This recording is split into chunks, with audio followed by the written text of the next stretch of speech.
If you've never read the book, The Courage to Be Disliked, I highly recommend that you read it. It's written in such a beautiful way, a very dialogue format, a discussion format that I think anyone can relate to. But it's a beautiful tale about a discussion between a philosopher who believed in Adlerian psychology versus a young person who was asking questions. And it brings up this whole idea of who or what defines our past, defines who we are, should we say. Is it our past as kind of more alluded to by Freudian psychology, or is it something else that we can do as described by Adlerian psychology? So the whole aspect of etiology versus teleology. So if you've not read it, I truly highly recommend you do. Either grab the book, pick up the book, or get the Audible or whatever and listen to it. And it will really shift your mindset into a thought process away from blaming our traumas, blaming our past, and realizing that we can actually make a difference in our lives right now. And that's what we're going to be talking about today. Among other things, we're going to go completely free flow with my amazing guest. And as we do with all our guests, I'm going to ask him to pick one of my Spark Conversations cards. You can actually buy these online at sparkconversations.shop. They're a great tool for whether it's dating, you can put this in the boardroom, wherever. It's a great way to break the ice with people, ask different questions, get people to open up their minds. So I'm going to ask my guest this, and I'm going to let him introduce himself in just a moment. So let's do this first and shuffle the deck, and I'm going to try and make sure we don't get the same questions we had with different guests. So I'm actually going to get you to pick 5 cards, and then from those 5 I'm going to check them to make sure there's nothing that's been asked too often. So I'm going to get you to get me to stop 5 times. 1. All right, so that's 1. Okay, I'll do it from here if you 2. like. 2 And 3. All right, 3 4. 4 and 5. oh, there you go. That's about there. Nice. That's fine. Right. Okay. Cool. I've been waiting for this as well. I've been seeing you on the other podcast. This is a good one. I think this is going to be the great question to ask you. Okay. Is there a documentary that totally changed the way you see the world? Wow. I mean, there's one thing that comes to the forefront of my mind, and that was The Secret. Nice. Okay. Cool. On Netflix.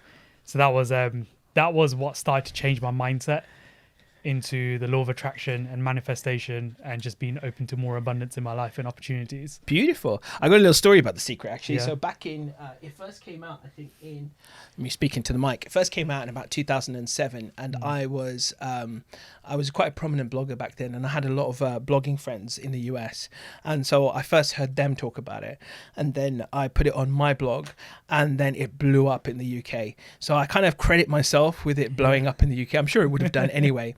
But I remember once I put it on my blog, loads of people got in touch with me. Where do I find it? Where can I get it? Where can I watch it? This, that, the other. And so it was I have a personal affinity with The Secret as well. I was actually going through a very dark time when I found it as well, for a number of different reasons, but it just kind of came at the right time for me as a bit of a reminder. We've talked about, like I mentioned, obviously the book, The Courage to Be Disliked, and we've talked about The Secret. But before we go any further and talk about some of these things, please tell everyone who you are, Prashil. What the hell are you doing on my podcast catch? I mean, I don't know, I just kind of stumbled upon in Oxbridge, and I thought I'd give you a shout. Yeah, why not? So I'm Prash. I'm known as the Indian life coach. So I'm in the space of life and mindset coaching, and basically got into this field was because I experienced a divorce with my ex-partner who I was with for 12 years. And that kind of pushed me into a place of making sure that I can upgrade to the next levels of my life and push into like personal growth and the space of all of that. So I soon found out that I wanted to be of service to other people, because I started learning so much for myself, and I had people coming to me for guidance, and I thought, well, what's the next stage here? So that's why I'm here today. So I just want to share my story, share why I obviously became a coach and my expertise and stuff. So hang on a minute, you were with your partner for 12 years. 12 years is a long time. It is. So let's tackle the angle of how you kind of then, was that also the starting point of this journey, your recovery from that separation, that breakup from your ex-partner, and then was that part of the genesis of you entering coaching as well? So what did you take away from that in terms of, you know, building yourself back up? How did you build yourself back up after 12 years? Because that's a long time, a significant period of time. I can't say that I was ever, I mean, me and my wife have been together 10 years. That's my longest relationship to date. But 12 years is a very long time. Yeah, no, it definitely is. So like me and my ex were childhood sweethearts. So, you know, we started dating at a very young age. Like, and as we obviously grew up, we started growing apart. And people grow, right, as they go through life, and we all want different things, and that's totally okay. But at the time, it seemed like the right thing to do was get married, start moving on. You know, you're taught by society, right? Like go to college, go to school, go to college, go uni, get a job, you know, find a partner, get married, and, you know, buy a house, have kids. It's like the checkpoints or the milestones, right? The typical ones. So I guess for me, it was like, I've been with my partner for so long. So we got to like the 9-year mark, and I remember around that time my sister was getting married, and it was like, well, what's the next thing for us? We've been together for so long. Obviously the families all knew each other in the same community. So naturally the next stage would have been, let's get married and start moving things along. And I imagine people in the community, come on, when is it your turn? Yeah, literally it was like that. And to be honest, I was like sharing this with some friends the other day, and even before getting married, like, and making it official, I actually had people come in and asking my parents about me still, like, oh, you know, he's such a nice boy, he's so tall and all this stuff, right? Like, you know, good candidate for, like, you know, their daughter or someone that they actually know. But anyways, yeah, we got married, and I guess that's when a lot of the cracks kind of came through in the marriage, our relationship, and I probably say from my aspect and my point of view, like, there was a breakdown in the marriage very early on. Yeah.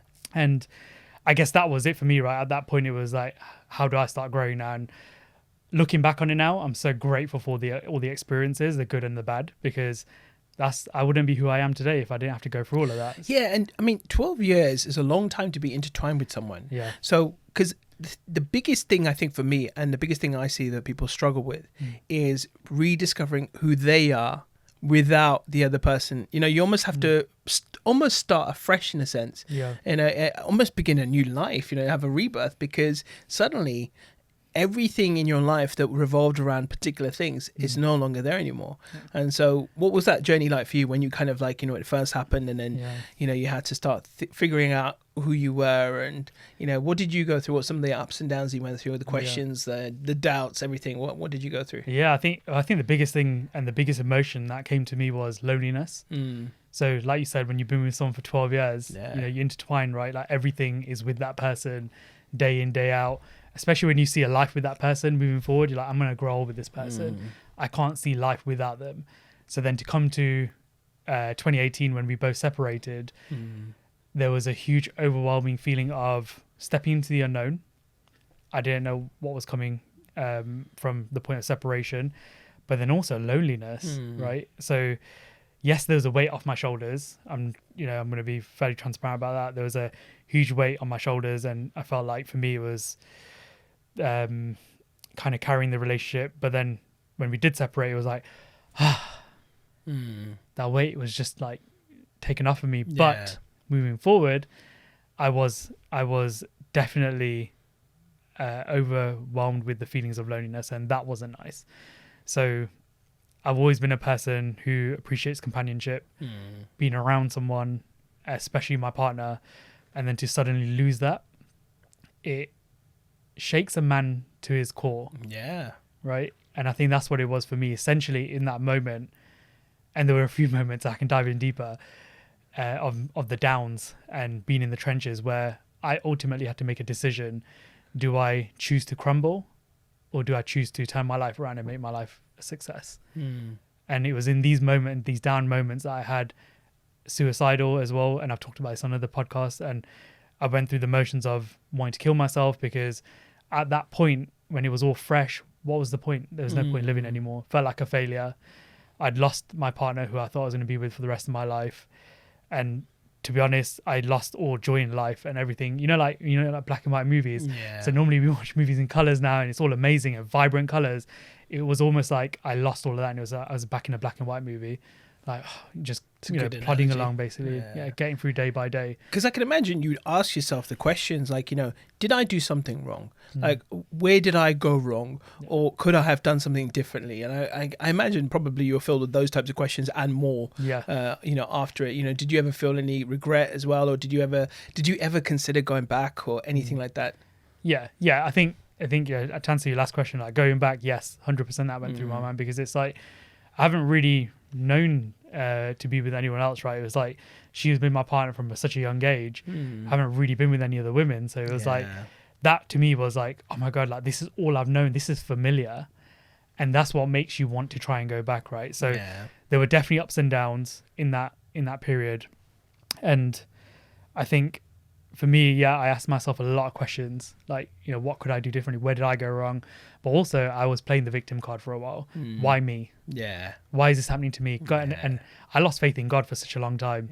And I would constantly get annoyed and frustrated, like, God, like, why have you done this to me? Like, I've got so much faith in God, and I grew up in a very, like, religious background as well, with my grandma living with us. So it was always like, make sure you do your prayers every morning and stuff. And I'm like, I'm praying so much, like, for this to work, but I was also asking at the same time, please make my life more peaceful.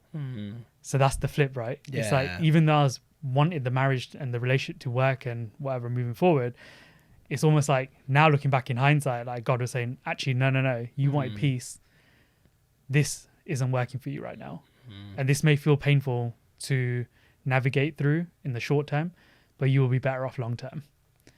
And I think that was the game changer for me as well. So when I did regain my faith back in God, I started seeing life through a whole new lens. So for a long time, I believed in I kind of started believing in God, and my mindset shifted to, well, I believe in the universe. There's a higher power there.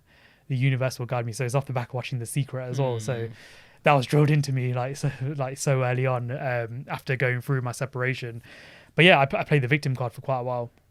Even before separating, I had days where I would come home and I would just drop onto my bed, look up at the ceiling and just cry and just say, why me? Why is this happening to me? I don't want to be here. I just want this to be a happy relationship again. But universe and God had other plans for me, and that's totally okay.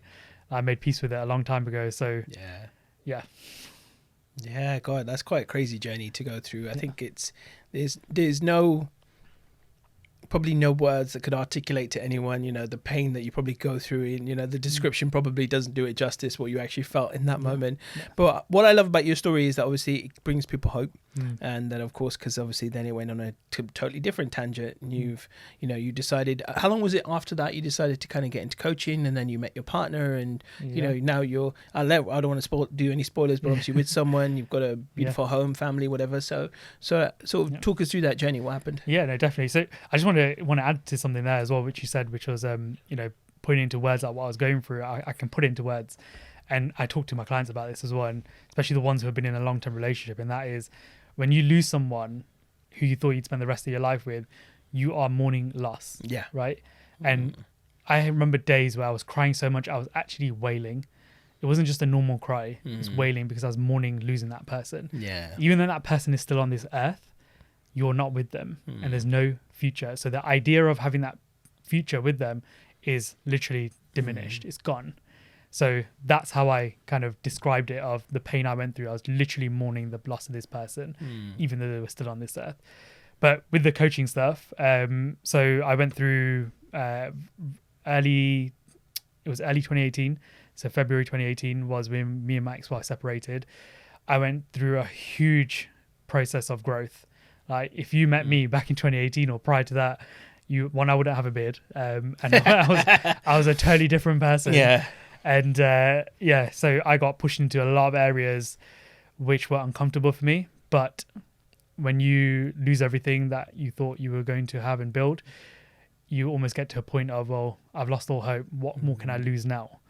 Right. So I was so fortunate. I had two of my cousins who stepped in, and they were the ones who introduced me to the law of attraction, The Secret. And that just blew my mind, because I just thought, well, I'm going to embrace this now. And they were preaching to me for years. They're like, Prash, you need to listen to this stuff. Start getting into the, law of attraction. Like, it'll help your marriage, it'll help your relationship.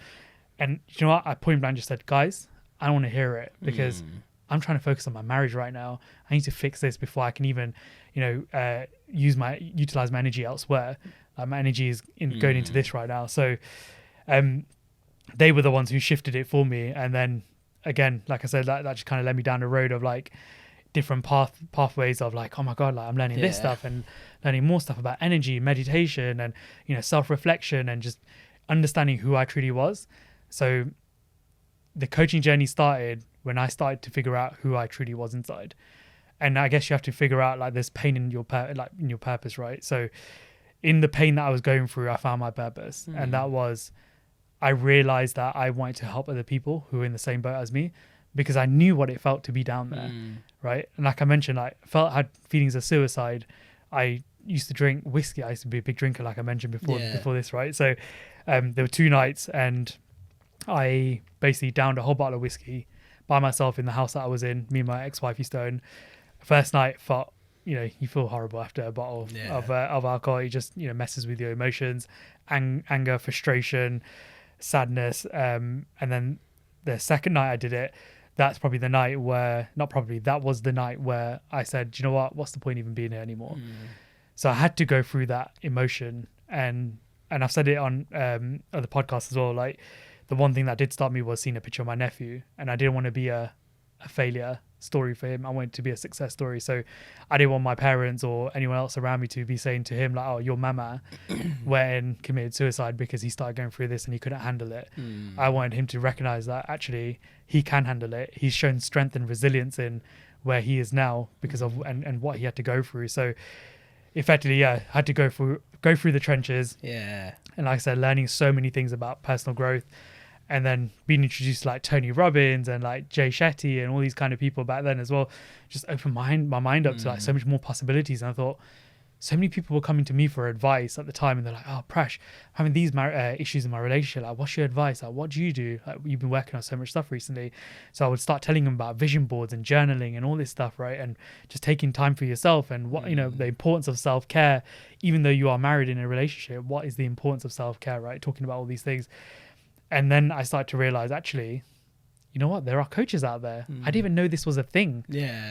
I genuinely didn't know this was a thing. So it was only about 2 years later I realized, okay, actually, there's things. There is something out there which is called a life coach, right? And a mindset coach. Like, what do I want to go into? So I guess for me, it was like towards the end of 2019, and it was after my grandma passed away, that I regained my faith back in God because of when she passed away. And then that kind of led me down a path of still continuing to figure out who I was, but I realized that I really wanted to get into the space of coaching, but I didn't know what the timeline was. It was just like, it's something I want to do in the future. So I want to get there. And I want to share a story with you, right? And I mentioned this. Go for it. You were a huge inspiration for this, right? I know. Me sitting here right now across the sofa from you is truly a manifestation of the things I focused on. But seeing one of your posts on Professional Agents, so I'd always been a member in Professional Agents, just being part of that community, not a paying member, but just a part of the community. And I would often see your posts, and I remember seeing one of your posts where I think your mom and dad were in the picture, and it was this really long post, and it was really emotional, and it got me because of the space I was at in my life.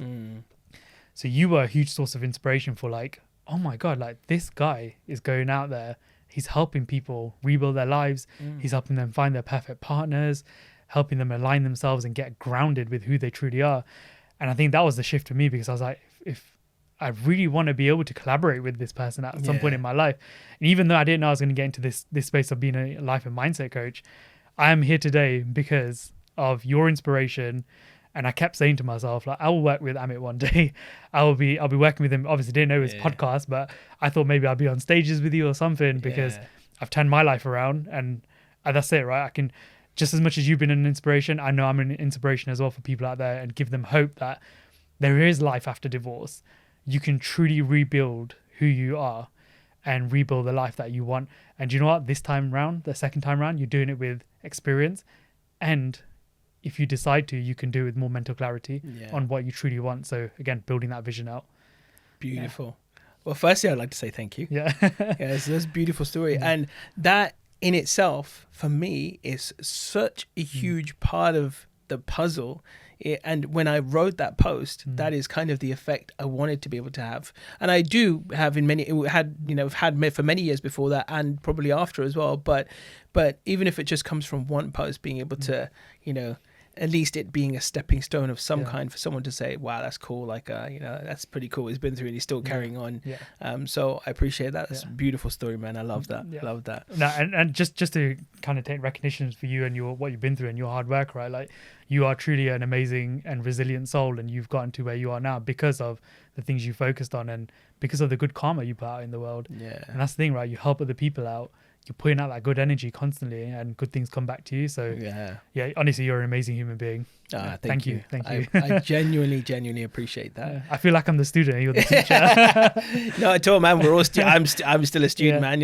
It doesn't matter how much I learn. I feel like, damn, there's so much more for me to learn. Yeah. Just keep on learning. But one thing that stood out for me that you were talking about a little while ago was, when you talked about seeing the picture of your nephew, and this kind of comes down to that very first opening statement I made about this idea between how in modern society we've kind of grasped hold of more of sort of like a Freudian model of psychology and even coaching to a certain degree.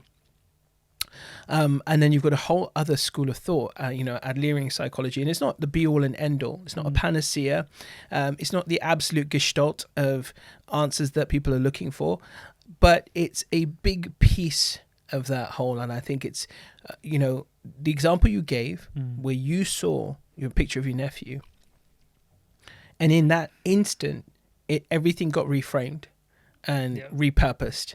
And you like you said that the beautiful title of I think it's Juggy's, is it Juggy's podcast? I don't know, Pain to Purpose or Pain to Purpose, and taking that pain, turning it into a sense of purpose, turning the image of your nephew into a sense of purpose. Do I want to be a story of helplessness for him, or do I want to be a story of inspiration to him? Yeah. And that pretty much sums up in a very powerful way what that side of Adlerian psychology is looking for that reframing and realizing that we are not the prisoners of our past and what's happened. We are absolutely the pioneers of what we choose in this moment and what direction we go and what decisions we make from here on out. And you're an amazing example of that. Yeah. No, thank you so much. I think just to, totally agree. Like with seeing the picture of my nephew changed the course for me, right, of my life and trajectory moving forward. But you know what? A huge part of where I am now is because I chose to heal and forgive. Like, I can't stress the importance, and I talk to my clients about this because a lot of my clients are coming from either a place of like, they're in a marriage where they're struggling, or they are going through divorce or post-divorce and rebuilding. And I always share this, and that is, you have to come to a place of forgiveness. If you can't forgive the people who have hurt you, you're truly going to struggle moving forward and really attracting the life that you want. And we have to let go of the past, right? And I've explained this like quite a few times. I talk to clients all about this. Imagine like a 1 kilo ball on your. That's it, right? Try and hold that up, right, for as long as you can, and then tell people. Like the one I use is like imagine a ball and a shackle attached to you. Yeah. And it's like, you start off your life and it's like use this as the example. Going right, hold out your arm, right, as long as you can, go for it, right. So like just hold that out, and then over time, more stuff keeps adding on. 50 kilos, 100 kilos, 150. Eventually, you're like, oh my god, this is too heavy now. I can't keep doing this. I don't want to be here right now. Like, I'm struggling. What's the point in life? And then, do you know what? I want to forgive that person. Yeah. I forgive that person for doing that to me. I actually forgive myself for doing this to me and making these decisions. Certainly, everything starts falling off, right? Gets lighter and lighter. Like, oh my god, I can get that. Yeah. Get it back up there. Yeah. Yeah, literally, like it's so powerful. The art of forgiveness is so powerful. Not only for forgiving other people around you, but truly forgiving yourself. Because even for me, I can talk from my own experience, right? Like, it's my decision to stay in a marriage for 3 years, right? When I knew deep down it wasn't going to work. Yeah. I had the hope there. So when it came to the end of that journey and separation, I was mad at myself, truly, right? Deep down, I was truly mad at myself because I allowed myself to remain there, knowing full well the love was lost, and I was trying to mend something that didn't need mending. So I had to let go. Yeah.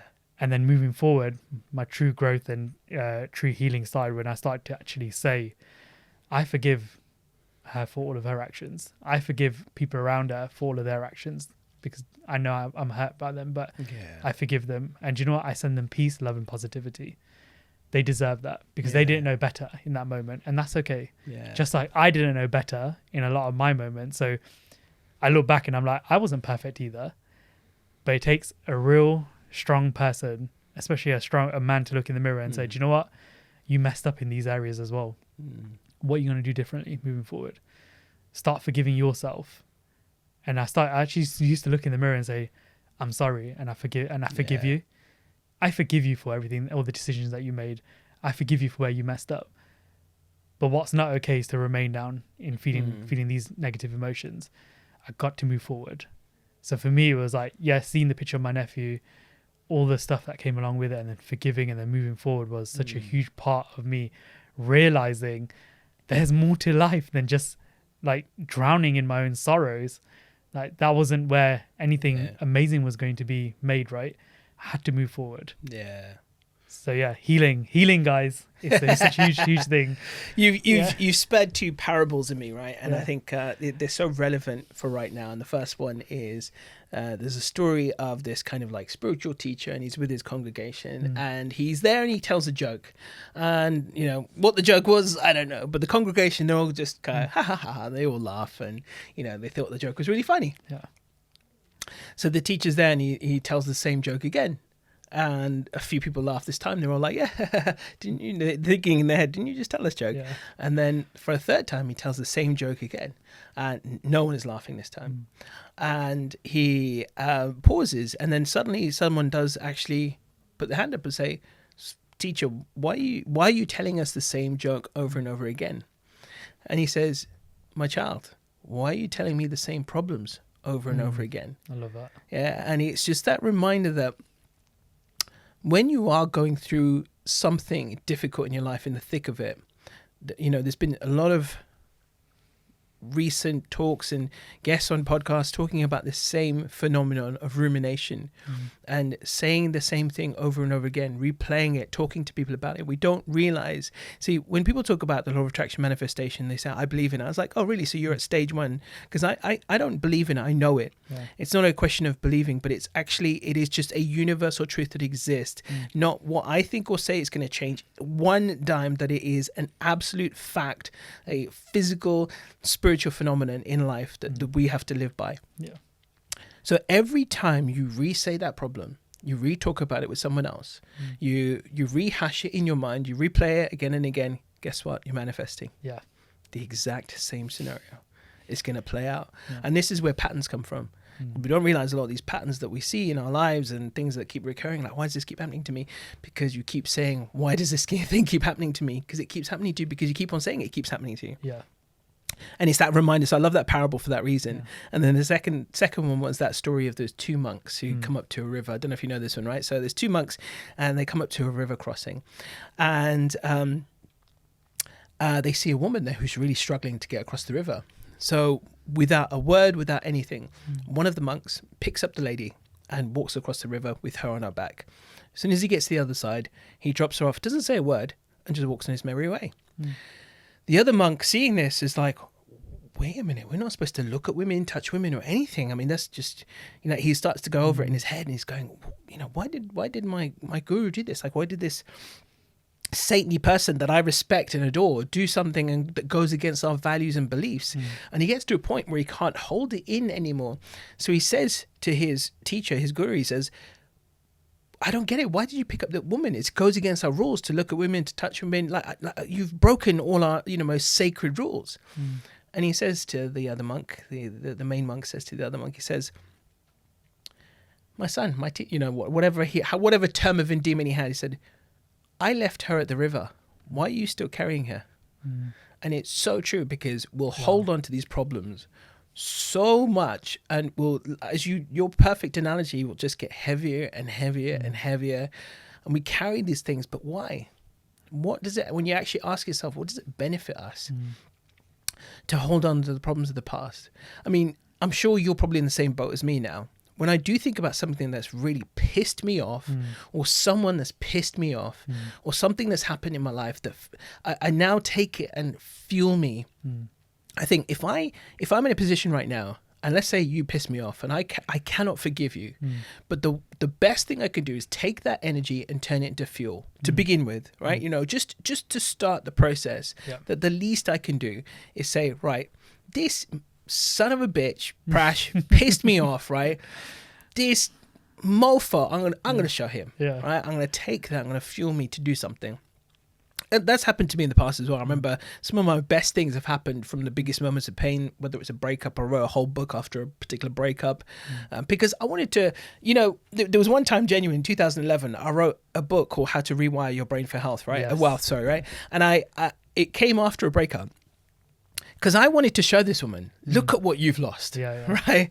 You've lost this amazing guy who's, you know, does all these amazing things. So I turned it into fuel to achieve something. And the funny thing was, after it was all said and done, and I kind of just was like, well, she actually gave me a gift. By breaking up with me. It actually gave me the fuel I needed to complete this project. So I actually say thank you. So I almost didn't need to forgive, but I guess if you want to call that forgiveness in a way, it probably was. But it was just a beautiful reminder and a testament that even when you get moments like this and that someone comes into your life and in and out of your life, you know, sometimes we take whatever they've done to us, whatever you feel in that moment, use it, charge it up, you know, use it as a sort of a thing to give you that little bit of momentum, propel you forward. And then afterwards, that kind of forgiveness, that thing will eventually come into place anyway, and it will all fall into place. I'm honestly a firm believer of that. And fully agree with, like, use that energy that you're feeling and the frustration and translate it to something that's positive for you. So I faced some challenges recently, and rather than getting bogged down with the negative emotions of it, I decided that, you know what, I'm just going to let it go for now. I can't control it, and that's okay. It's out of my control. And I'm going to choose to focus my energy on the things that matter, aka my wife, my child, and my business. So, do you know what? When I made that decision to say enough is enough, I'm going to focus on just this for now. Honestly, I mean, like, the universe cleared all the blocks that were in my way. My business started thriving to a whole new level, right? And the collaborations and the prospects I've got coming up business-wise for the future are just amazing. And these things wouldn't have come into my life if I didn't just say, if I chose to remain and kept on reaffirming why I've been treated like this, why am I feeling like this, I wouldn't be in the space where I'm now. So because I chose to just let go temporarily and just say, it's okay, it's fine, let it sit down there for a little while, I'm sure I'll figure out what the learning lesson is from this later down the line. I don't need to just figure it out right now. And that's totally okay. So, but yeah, once I decided to let go, the universe cleared, and Disha said, here you go, Prash. Like, this is what you've been asking for. You just had to clear these blocks in your life for more stuff to come towards you. And it truly did. Absolutely. Yeah. And you mentioned on something we almost didn't get to, actually, which is about obviously the fact that you know, after everything that happened, you're now married. You've got a kid, a beautiful child. Boy or girl, by the way? Girl. Girl, what's her name? Kiara. And you've got an amazing wife. You've got an amazing home, beautiful home as well. Seen it in some of your YouTube videos as well. I was like, that's a nice house, you know. Maybe I should move to the Midlands. I don't know. Probably get quite a lot of bang for your buck up there compared to here. But yeah, so it's so nice to see that you went from all of this and look at where you are now. And you know, of course, when you're in the thick of it, it's very hard to even remotely imagine that anything good is going to come of it. And I think that sometimes you just have to turn that energy into the fuel you need, turn it into fire, put it under your backside and let it just propel you forward into something, anything to begin with. And it doesn't matter what that is, right? You know, you just have to start somewhere, don't you? That's it. Yeah, literally, you've got to start somewhere. Like, you can't remain down in the trenches. Like, you have to say, okay, like, I've dealt with this for so long. I'm tired of being down here now. I've got to start somewhere.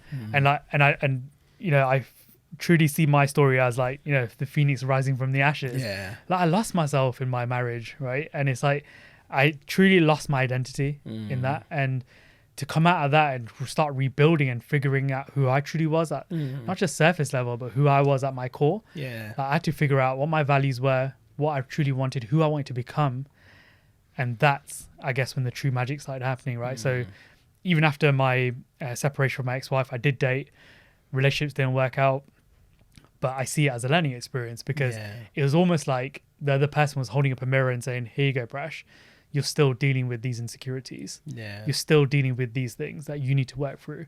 And for me, the biggest thing, I think my biggest values in life are trust and definitely loyalty. And trust is a big thing, because that trust was broken for me. So in order for me to find someone else that can bring that to the table, I had to start trusting myself. Right? And I think that's when the magic happens, right? When you start to embody the values of what you truly want out of the other partner, that's when the magic happens for you, because you're like, okay, well, I'm going to put that same energy out into the world now. Right? And a lot of people think this is luck or woo-woo or whatever, and it's fine. They're okay to think that.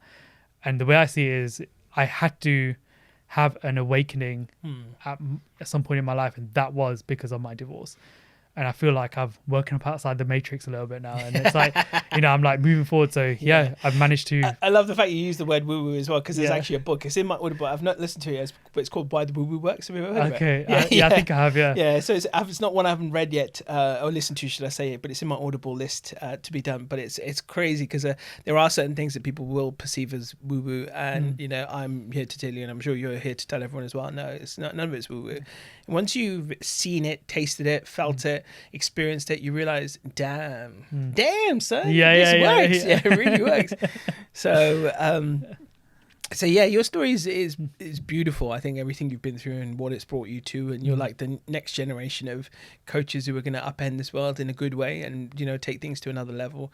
So what's some of the things you're seeing right now in terms of what people are approaching you about? Like, is there anything that you think is a big thing that has arisen from not necessarily just lockdown, but just this modern day life we're in right now, the challenges people are facing, the psychological challenges, the life challenges, the goal challenges, the career challenges, everything. And especially now that we've got, I'm seeing more and more the conversation about, look, we're at that stage of AI now where we're actually going to tangibly see the results of, job losses and things like that start to really happen right now. And I think we're already starting to see it. But in terms of particular challenges, what are you seeing from people right now? I think one of the biggest challenges, and it's a buzzword that keeps coming up as well, and that's narcissists. Right. And it comes up so much. And even when I do like calls with potential clients, and it's like, I've been with this person, they're absolute narcissist and whatever, right? So, and I feel like we're in an age now where we are the next generation trying to break the traumas of the past. And I feel like myself, like yourself as well, and other people in this space are truly the ones trying to drive this generation forward to the next stages, right? So I feel like we are torn between what the previous generation did, aka like the parents and grandparents, and then where we're all trying to transition to. And we're in a space of mental health now. It's such a big thing, right? And it's like everyone's mental health is important. Before it was like, just shut up and get on with it, man up, right? So I'm seeing this huge transition, and it's uncomfortable, because do you know why? I'm feeling the brunt of it myself. I'm feeling uncomfortable breaking the shackles of my past or the things I was taught. I'm truly trying to heal through my past traumas, so I don't carry that forward for my child or my children. I don't want them to grow up with having to take a burden of unpacking trauma or certain things. Like I said, I gave up alcohol because I don't want my daughter growing up around that environment.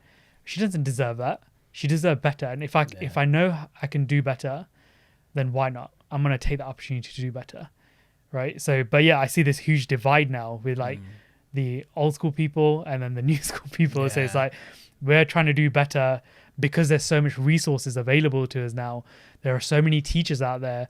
Like the internet is at our disposal, right? Like YouTube, like you just go on YouTube and just type in like, I don't know, Tony Robbins or Jay Shetty or Vex King or Dr. Joe Dispenza, like all of these people, right, who are out there in this space of, or Amit Sodha. Oh, sorry guys, Amit Sodha as well, or the Indian life coach. So there are so many people out in this world who are making an impact, right? And we have that at our disposal, whereas before, the older generation didn't have that. They didn't have the awareness to be like, oh, do you know what?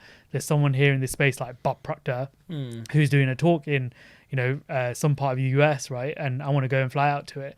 They would never have said that.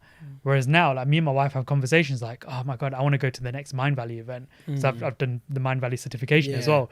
So I'm like, I really want to go to one of their events and be around that kind of energy, right? So, but I feel there's this like unknown space right now where we are trying to move forward, but then still holding on to some of our past. And I think there's good things from what the older generation did. And do you know what? I absolutely commend them for what they did, right? Yeah. And I don't want to sound like I'm like shitting on, everything that they've done. Like they did the best they could do. Yeah. In their time. They weren't. I feel like the generations are different now. They were surviving, whereas now the generations now, because we have so much resources to us, we are truly trying to thrive. So now we're seeing a mindset shift, and we want different. So one thing that does come up a lot now is, and especially the space I'm in, of helping people heal from divorces, is people are less tolerant in their marriages, right? But one thing I always say is, and this is, I don't have no regret here, because you mentioned about if I had any regrets, is that I did everything I knew I possibly could do to save my marriage, and it didn't. Nothing worked. There had to come an end point where I said, okay, like enough is enough for me now. I can no longer keep on adding to a cup that is only one person's filling, right? I can't do that anymore. So in order for me to move forward, I had to say, this is enough now. Like, I've done everything I can, and I'm choosing to move forward from this situation. So yeah, sorry, I went off on a little tangent. No, it's a beautiful tangent. It's a very relevant tangent as well. Like what you were talking about in terms of like generational trauma. I actually talked about this with my last guest, who's a therapist, and we talked a lot. We did a bit of a deep dive into this. Then the other thing you mentioned about, mental health, all the resources we have, because you also talked about parental influences, generational trauma. Like what you said was, it's very pertinent, I think, more so than we realize. That yes, none of us are, I think, ever going to shit on our parents because they did an amazing job. I mean, when I think back to the fact that my parents came over from Africa, had nothing, no internet, no research, nothing. They just literally came over, found a place to live, got jobs, and did whatever they possibly could to keep us afloat and alive, right? And they when I think back to what my parents did for us, sometimes having 2 or 3 jobs, we had a family business, which was a laundrette, which is great for a while. I mean, it's a great business if you've got one now, but, back then it was very different because everyone was acquiring washing machines. Now you've got rentals and things like that. So now having a laundrette business is a great idea. Can be lucrative. So, but they did whatever they could to provide for us. And, like I said, sometimes working 2, 3 jobs and really slaving away, and then still mum would come home and cook us a full 3-course dinner. So there was no way. I mean, I truly and so sincerely thank my parents, because I would not be the human being I am were it not for them. So I think that they've given me such beautiful gifts that like I said, if they weren't who they were or the challenges they went through, I wouldn't be who I am today. But one thing I think that's an interesting facet of modern day life for me that I see often with people is there's also a lot of noise. There's a lot of choice. And I think that can be extremely powerful for someone like me who devours knowledge, 24/7. Literally, you'll never find me not listening to an audiobook or a podcast or something and taking something on. But for I think the average layperson who's just trying to make it through life, there's a lot of knowledge out there. And some of it most of it, I think, often gives the same knowledge, but just in a different way, in a way that you could potentially, through your own filter, absorb it better than someone else that may be pertinent to you. So, you might like Joe Dispenza better than listening to Tony Robbins, or might be a character who likes Tony Robbins over, say, Joe Dispenza, just as an example, or someone who likes Jay Shetty better. I think ultimately they're all saying the same thing. But we get a lot of noise from other people. Oh, you should do this. You should listen to this. You should do this. And I think that the knowledge overwhelm is real. And I think because you get so much information, people don't know how to actually practically take it and apply it. And I think this is where actually having a coach is a very powerful thing, because they will be able to dissect you in the nicest possible way. Nothing violent, nothing serial killer-ish. But they'll be able to dissect you and give you the right information to get you on the right trajectory. And post that, of course, you may find something else that you want to invest your time into, learning and knowledge and whatever. But I think a coach is a very good idea. And I think this is why coaching is a thriving industry, because the value you get from having someone to guide you and steer you on the right track. And you may reach a point where you're done with that coach and you need to go somewhere else to someone with a different experience or more experience, or completely next level, whatever, I don't know. But yeah, so I think I see that as being one of the big things is knowledge overwhelm. And because there's so much information, there's so much noise, we've got to learn to channel what we take on and learn to either get a coach or filter down to the one that you like the sound of the most and use that information and actually put it into practice. None of it's going to work without you actually taking it and saying, right, I'm going to try this, practically apply it to my life right now. Yeah, like you can read 1,000 books, right, of personal development and personal growth books. But until you start applying it, you will never see the changes in your life, right? So, 100% agree. Like, this is where a coach can come in and truly help transform your life, because, one, they have the life experience, they have the knowledge and skills and expertise to help you transform. But if that's not a path you want to go down, like, my advice is find someone out there who resonates with you the most. Because there's too much noise, there's too many people in this space right now, and if you find that one person who truly resonates with you the most, start applying their teachings. Once you start applying that into your day-to-day, you will start to notice the shift. And then later down the line, you may get to a point where you're like, oh, I like the work from this person actually.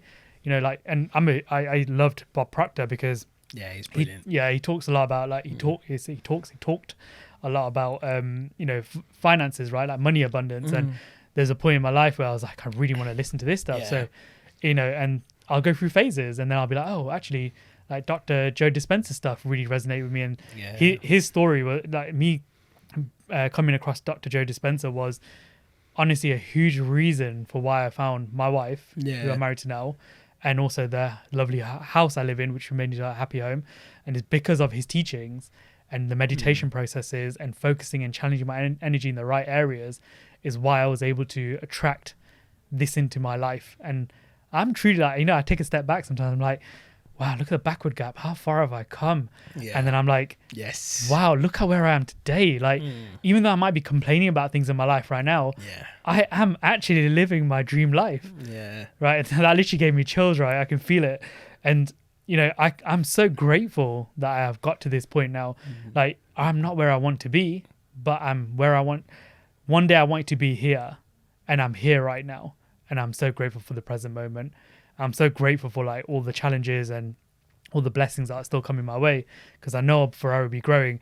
And, I'm sure I'll take on teachings from someone else as well as I grow and learn through this thing that we call life, right? So, but whatever resonates with people the most, like Jay Shetty is a great one. Like, he written, like, Think Like a Monk book. I don't know if you've read that, heard it, but he breaks it down, breaks loads of tools down in there, right? And it's like, if you really want to start changing your life, start putting things into practice, right? It could be the smallest thing, and even like 5 minutes a day. So I talk to clients about, like, meditation. I'm like, it doesn't need you to, like, I'm not going to ask you to do like 20-30 minutes of sitting there in pure silence. That's not a thing at the moment, right? Like, especially when you're coming from no experience meditation. I know you've been doing it since like 15 years old, right? So the guidance I have is like, let's just start baby habits, right? Like, small steps. Do you know what? Like, if you can do 2 minutes a day of just, putting it on the app or something, just slow breathing, just to be present for them, 2 minutes, build it up, then 5 minutes, then 10 minutes, then you go 15, 20, right? So I mean, I know you're well acquainted with the world of meditation and the guidance you give, but that's my guidance, is like, you've got to build it up somewhere. Start you can do 30 seconds, do 10 seconds. It really doesn't matter where you start. Just start. Just get on with it. Do something. Like, you see my skipping videos, right? And obviously a lot of people get quite impressed with that nowadays. They're like, you're a big guy and you skip like that. And I'm like, but it started with me tripping over myself, right? And what's really funny, right? So I through just going to the gym every day, you make loads of friends. And there was one guy there who I gave him one of my skipping ropes, and it's the particular type I use has got beads on it, right? So I gave it to him, and bless him, he lost it. He left it at the gym, and they came to me the other day. They said to me, is this your skipping rope? And I was like, it is mine, but I gave it to someone as a gift, so he probably left it here. They said it was here for a while, and we saw some people using it, and they're all complaining about how much it hurt when they hit the rope. Yeah. And I remember when I first got this, like, it kills like hell. Yeah. But that is how you learn. Yeah. Because I don't want to get whipped with my own skipping rope. So in order to do that, I've got to get better. Otherwise, I'm just going to keep whipping myself, keep getting hurt. And this is the perfect analogy for life. Yeah. And it's going to sting like crazy. So I have to learn. I've got no choice but to learn. So I think that's a great analogy of life, but that's how it began. It began by literal small, tiny steps, right? First, can I just jump over the rope? Yeah. Then can I do, alternate toe boxing, skip, like boxer skipping. Then it came to, can I do two doubles of those? Then can I do a little bit of like, the boxer shuffle? Then can I do some crossovers? And, they're still a work in progress. The doubles are still a work in progress, but it's just that, I think, a fantastic analogy. It came from pain. Yeah. To learn, but I started and I looked silly in the beginning. People were probably looking at me in the gym thinking, this idiot, what's he doing? This idiot, he's never going to learn how to skip. What do you think he's doing, stupid twat? Right? And that's probably what people thought. And I was like, okay. Look at me now. Now people are always coming up to me, how do you do that? How did you start? That's Where'd you get your rope from? How do I get better at skipping and stuff like that? I hear it all the time now, and it is literally that perfect analogy for life, skipping, and that's probably one of the reasons why I love it and I keep it up, because hey, as you get older, our brains are gonna sort of, feel the surge of entropy that comes with aging, and brain cell decay and so on and so forth. But I want to keep it as strong and as healthy as I can for as long as I can. So I do little things like do my Rubik's Cube once a day, or once a week, just to keep my brain fresh. Learning skipping is a great form of neuroplasticity, learning new skills, all of that kind of stuff comes into play. I want to add to that as well, right? Please do, Like, I love the thing about the beads and hitting you, right? And you keep on practicing. Like, effectively, what you were building there was mental toughness, right? The consistency is on the foot. Oh, that's fine. Yeah, no worries. Drop off.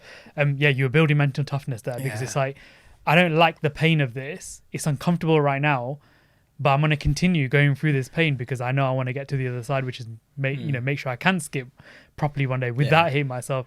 And the same thing applies to life, right? Like, you have to start doing these things in your day to day. And it's like, and I talk about it a lot, and it's like becoming comfortable with being uncomfortable. Yeah. Like, unfortunately, if you truly want the life you desire, you're just gonna have to accept the fact that in order to achieve these things, you're gonna have to get uncomfortable, right? So there was a point where me even considering coming on podcasts was daunting. Like, I've been like watching you for a little while, right? And watching other people on podcasts as well. And, my coaching business started in September 2022.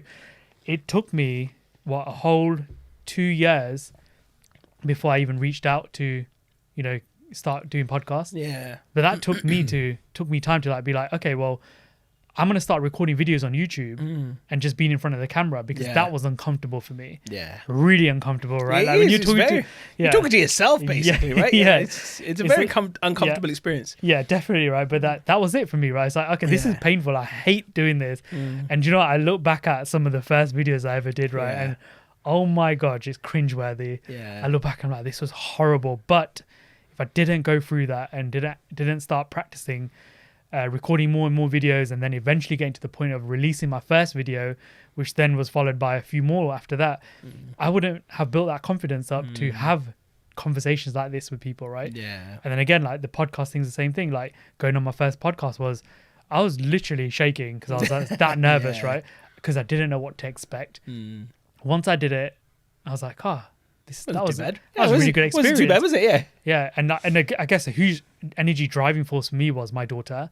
So it's like the arrival of my daughter really pushed me into an area where it was like, okay, I know it's not comfortable doing this right now, but what do I want? What life do I want for my daughter? Yeah. So in order for my name to get out there even more, and for me to build my business bigger, but more importantly, make an impact in the world, how can I make that impact? And it was my daughter. I was like, well, what would she think of daddy when she's like, 10 years old, and be like, if I didn't take this leap of faith, right, of starting my own business and getting out on the podcast or doing public events, like I wanted to grow up and be like, oh my God, my dad goes on podcasts. He's on TV, right? He goes on stages, he talks, right? And she was a huge source of my motivation and like I said, energy driving force, right? Like, So yeah, you got to become uncomfortable. You got to become comfortable Yeah. with feeling uncomfortable sometimes. So like now I'm like, I enjoy doing this. Like Yeah. I'm knocking them out of the park. Like I've got more lined up as well. Yeah. Genuinely enjoy these conversations. And that's the way it's all started from one idea. Yeah. You know, just the inception of one idea in your head, and you thought, right, okay. And again, you know, to put let's catalog this, right, and pattern it so you can anyone out there can listen and learn. You had an idea, right? You developed a point of leverage. Yeah. You know, thinking about your daughter and what she's going to think of you when you got older, and then you just reached out, you did it, and now you're on it, and that's pretty much how life works, right? It's just, it's crazy. It's we try and make things so complicated sometimes in our head, but actually when you break it down and chunk it down into little steps, it's actually quite simple, quite straightforward. But it is just, if you go through do something once and then you realize actually it's not so painful, it's not so bad. But believe me, that freaking skipping rope stings like a bitch. Yeah, right? yeah, I can imagine. Yeah. It really does hurt. But I'm used to it now. I'm actually used to it now. So even if it does hit me, I don't even think about it. But I'm gonna get one. Like I'm honestly trying to get back into it as well because I used to do a lot of boxing and MMA. Yeah. I'm like, I need to get back into skipping. Yeah. Like, general fitness is good, right? As well. Yeah, it's great. It's great for, as Tony Robbins talks about, it activates your lymphatic system as well. So it drains all the toxins out of your body. It's a great overall workout anyway. But yeah, so I love it. I love everything you said today. I think it's been really powerful chat. And there was one thing that popped into my head that's kind of gone out of my head now, but it'll come back to me in a second. But it has been an absolute pleasure speaking to you and having you on. And I think that seeing from where you've come from to where you're headed, where you are now and where you're headed, it's, you know, for me, even me on the outside, it's an exciting prospect to look at where your journey is going to take you, where you're going to be, how far you're going to be next year, you know, what you're going to be speaking on. It's an exciting thought, isn't it? Yeah. I remember was it not last year, the year before? So someone organized the event and there was about 2,000 people there. Wow. And I'm quite fortunate because I've been on stage for a long time since a very young age. And there was about 2,000 people there and I was one of the opening speakers. And it was, you know, in a room like that, you know, no one wants to be like, you know, where you're standing sort of thing. No one wants to be close to the stage. In fact, most people were towards the very back of the room, almost exiting the room. And then I kind of like drew everyone in. I was like, come on, people, if we want to get the most out of this, you're going to have to come forward. We're going to have some fun right now. Gradually, everyone came forward and, you know, in front of 2,000 people, speaking for about 10 to 15 minutes. And I got people that I've shared videos of this. It's on my Instagram, but I'll probably it's about time I reshared them actually, because it was, for me, it was quite a nice, proud moment, you know, to be able to speak in front of that many people and engage that many people and get them interacting and doing these little things I'm getting them to do, and then actually share some wisdom, and then getting them all to dance at the end as well to Candy, right? You know, it was just so it was like I always look back on that moment and I think to myself, wow, you know, like there are moments when I'm, you know, I have days where I'm like, what the fuck am I doing? And you know, why haven't I progressed much? And then I think to moments like that and I think to myself, but look how far I've come from when I first started as well, you know, to speaking in front of a couple of people or, you know, a small handful of people. Like when I first started doing singles events, you know, we were getting, you know, 20, 30 people an event. Now I'm getting like 300 people regularly. And, you know, I get to speak to them and interact with them. And, you know, the next one coming up is a casino. It's free promotion right now. Free self-promotion, the casino theme night.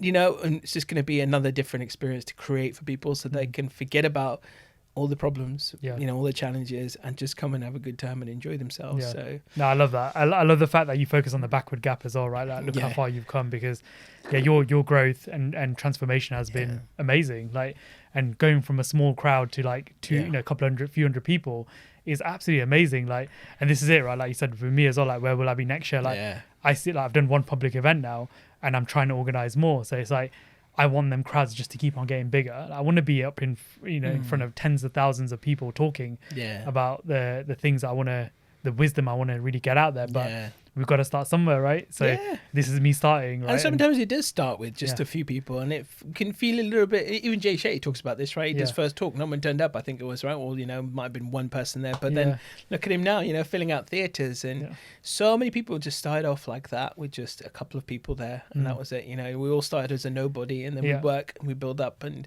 you know, it's not that we're there to build, just become somebody. It's not for that, but actually because our message resonates and people want to hear more of it, and because we've just just got more of ourselves to give. Yeah, no, definitely. And I think a lot of people as well, right? And I hear this a lot, and people are like, "Oh, Prash is so lucky. Look at where he's at now." Yeah. Like, I'm like, this wasn't luck, Yeah. right? Yeah. Like, actually, it was luck. I made my own luck, Yeah. right? So I'm like, it's because I put in the hard work. But everyone focuses on the end result. They never look at the journey. Yeah. And it's like, I had to go through the absolute trenches, Yeah. right, of the ups and downs to get to where I am now. So that's why I am where I am now. So yeah, like Jay Shetty and all these other people's, you start somewhere. Yeah. And yeah, I'm truly grateful for the processes and the journey I'm going through right now and who I'm becoming in the future as well, right? So yeah. Yeah. So where can everyone reach out to you? Connect with you? Yeah, no, you can reach me on my socials. So on Instagram, the Indian Life Coach. You can also visit my website, which is www.theindianlifecoach.co.uk. And drop me a message. You can fill out a contact form, drop me a message. I will reach out. You can send me a message on Facebook. I post a lot on the Professional Agents group as well. So I'm a paying member now, but I can advertise my business. So you can DM me there, DM me on Instagram. And yeah, I will get back to you as soon as. Lovely. Well, it's been a pleasure, man. I've really enjoyed this conversation. Yeah, thank you for having me, man. Yeah, it's been really enjoyable. It's one off the bucket list for me. Well, here's to even more success now, the next big ones that you're going to be on. So thank you so much, man.